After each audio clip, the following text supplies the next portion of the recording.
করতে গিয়ে লক্ষ লক্ষ মানুষ জীবন দিয়েছিল, পঙ্গু হয়েছিল।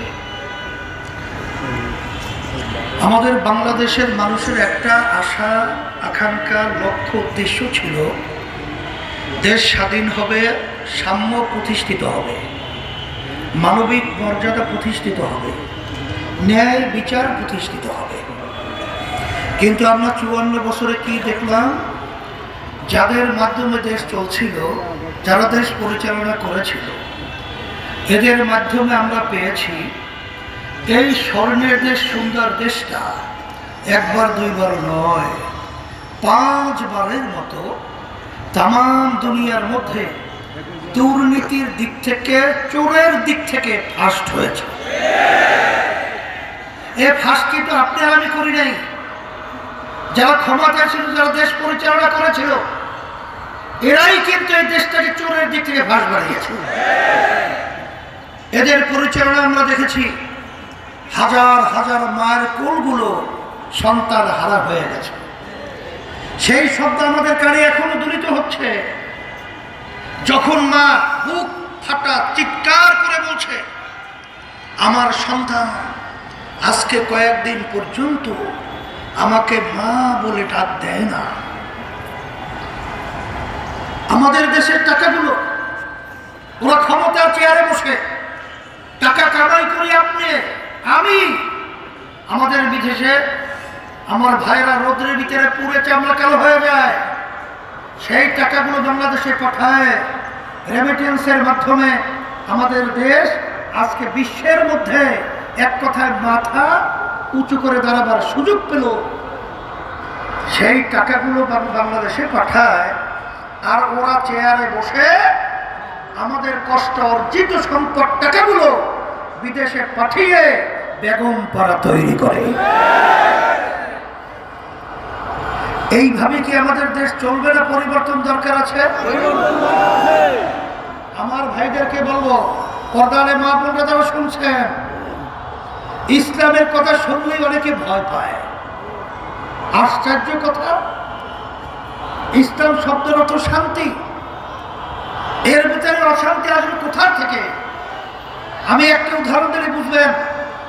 ইসলাম এমন এক সাম্য, এমন এক মানবিক মর্যাদা, এমন এক ন্যায় বিচার প্রতিষ্ঠা, একটা উদাহরণ দিলে বুঝবেন। ওমর ফারুক রাদিয়াল্লাহু তাআলা আনহু অর্ধেক দুনিয়ার প্রায় রাজত্ব করেছিলেন। তিনি যখন জেরুজালেম রওনা করেছিলেন, তিনি উটের পিঠের মধ্যে গোলাম উটের রশি টানছিল।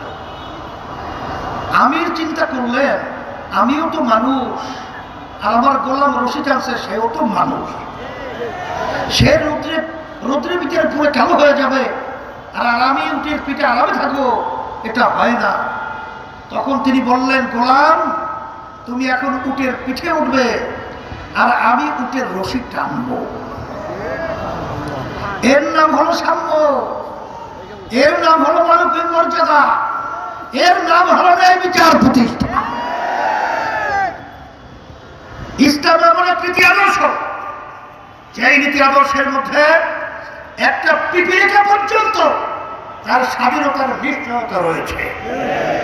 আর আশরাফুল মাখলুকাত মানুষ তো দূরের কথা। ইসলামী নীতি আদর্শের মধ্যে দেখবেন, যারা বিজাতি রয়েছে, সংখ্যালঘু রয়েছে, তাদের ইতিহাস পড়লে দেখবেন, যেখানে ইসলামী নীতি আদর্শ ছিল, সেখানে বিজাতিরা পর্যন্ত তাদের দেশ ছেড়ে ইসলামী নীতি আদর্শের মধ্যে তারা বসবাস করেছিল।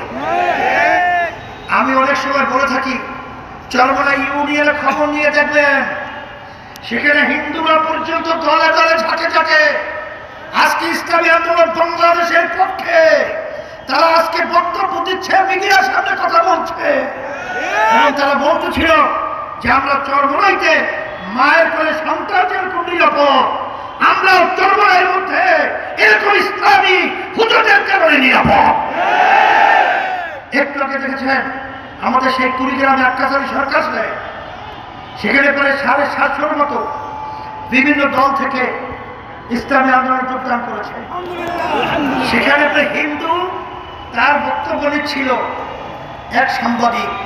তখন তিনি বলছিলেন যে আক্কাসারি সরকার এবং এই কারণেই তাদের ভালোবাসার কারণে আজকে আমি এই দলের ভিতরে যোগদান করতেছি।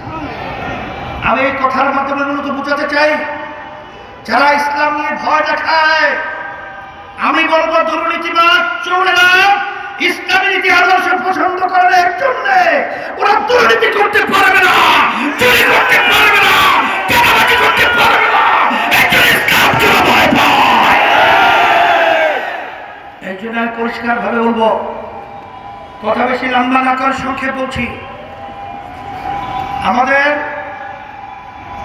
আমাদের মাসউদ সে কিন্তু একটা কথা বলেছে যে আমরা কেন এই সমঝোতা থেকে বের হয়ে আসলাম। আমি আর কথা লম্বা না করে সংক্ষেপে বলছি এটাই, যে আমরা সমঝোতা করেছিলাম, এর এক কথায় যদি বলে এর কিন্তু বাস্তবতা আল্লাহর রহমত আপনাদের দয়ায় আমিই করেছিলাম। কিন্তু আমি করেছিলাম একটা বুক ভরা আশা নিয়ে। 53-54 বছর এই দেশ যারা শোষণ করেছে, মায়ের কোল সন্তান হারা করেছে, আমাদের দেশে থেকে বিদেশে পাচার করেছে, আর এই বাংলাদেশ আমরা দেখতে চাই না। এই বাংলাদেশ আমি জন্মগ্রহণ করেছি, এই বাংলাদেশের ভালো, এই বাংলাদেশের খারাপ, এই বাংলাদেশের উন্নয়ন এর সঙ্গে প্রতিটা পড়তে পড়তে আমার সম্পৃক্ততা আছে না ভাই? এই জন্য আমরা চিন্তা করেছিলাম এই দেশটাকে একটা সুন্দর দেশ করব, একটা ভালো দেশ বিনির্মিত করব। কিন্তু একদল স্বার্থন্বেষী মহল সাইনবোর্ড লাগিয়েছে ইসলাম, কিন্তু ভিতরে হলো সব ইসলাম। আমরা যখন দেখালাম গোপনে আমেরিকার সঙ্গে বৈঠক করে, যখন দেখলাম গোপনে ভারতের সঙ্গে বৈঠক করে, তখন আমাদের বুঝ হয়ে গেছে যে আমাদের এই আমেরিকা এবং ভারতের ইনসাফ আমরা বাংলাদেশে চাই না। আমরা চাই ইসলামের নীতি আদর্শের ইনসাফ। সেই হিসাবে ইসলামী আন্দোলন বাংলাদেশ আমরা কিন্তু আল্লাহর রহমতে একা হাত পাকা প্রতীক নিয়ে সারা বাংলাদেশে 258 আসনে আমরা আল্লাহর রহমতে প্রতিদ্বন্দ্বিতা করছি। আমি সারা দেশে ঘোরার পরে বিভিন্ন জায়গায় আমি দিনার দিন যেটা লক্ষ্য করেছি, দিনার দিন আল্লাহর রহমতে আজকে যারা সম্মানিত ওলামা কেরাম রয়েছেন, যারা আজকে ইসলাম প্রেমিক রয়েছেন, যারা আজকে দেশ প্রেমিক রয়েছেন, যারা দেশকে ভালোবাসে, আজকে তারা স্বতঃস্ফূর্তভাবে ইসলামী আন্দোলন বাংলাদেশ হাত পাকা প্রতীকের পক্ষে বিজয়ের জন্য তারা নেমে গেছে, বিজয় করবে। বাংলা জমিনের ভিতরে হাত পাকা আল্লাহর আমাদের বিজয় হবে। সাথে সাথে বাংলাদেশের রাজধানী ঢাকা, এটাকে বলা হয় মসজিদের নগরী। কি নগরী? এই মসজিদ থাকবে, নামাজ থাকবে, কিন্তু যারা শরিয়া বাস্তবায়ন করতে চায় না, শরিয়া বলতে কি? নামাজ শরিয়া, রোজা শরিয়া, হজ শরিয়া, যারা চায় না ওরা মসজিদ রাখতে চায় না। এই জন্য পরিষ্কার ঢাকাবাসীকে বলবো, আসেন আমাদের ঐতিহ্য, আমাদের ঢাকাকে আমরা মসজিদের নগরী করব, আমরা বাংলাদেশের ইসলাম প্রতিষ্ঠিত করব ইসলামের নীতি আদর্শ অনুযায়ী। এই জন্য আমি সকল পদার্থ আহ্বান জানাবো, আসেন আমার ভাইদেরকে, মা বোনদেরকে বহুতবার ভোট দিয়েছি, এবার আমরা ইসলামের পক্ষের বাক্স একটাই, সেই বাক্স হল ইসলামী আন্দোলনের বাক্স, হাত পাখা প্রতীকের বাক্স। সেখানে আমরা ভোট দেওয়ার জন্যে আমরা এই কয়েকদিন রাত্র নাই দিন নাই আমরা ভাইদের কাছে যাব, মা বোনদের কাছে আমরা সংবাদ পৌঁছাবো, হাত পাকা প্রতীকে ভোট চাওয়ার জন্য কে কে রাজি আছেন? হাঁটুটাই দেখান তো, আল্লাহ দেখুন, আল্লাহ দেখুন, আল্লাহ আপনি কবুল করে নেন। এখন আমি প্রার্থীদের হাতে ঢাকা 11 আমাদের আমার ভাই আমি ও ঢাকা 11 আমাদের ফজলে বাড়ি মাসরুফ আমাদের যুগ্ম মহাসচিবের হাতে আমি হাত পাকা উঠিয়ে দিয়ে আমাদের সাথে রেখে গেলাম। এই মুমতাজি ছিলেন তো, আমার কিন্তু ফুফাতো ভাই এবং আমার বেয়াই এবং রহিম বেকার মসজিদের কিন্তু খতিব, আপনাদের এই আসনের প্রার্থী। আল্লাহ অনেক যোগ্যতা দিচ্ছেন, আল্লাহ যদি কবুল করেন আপনাদের মুখে হাসি ফুটবে।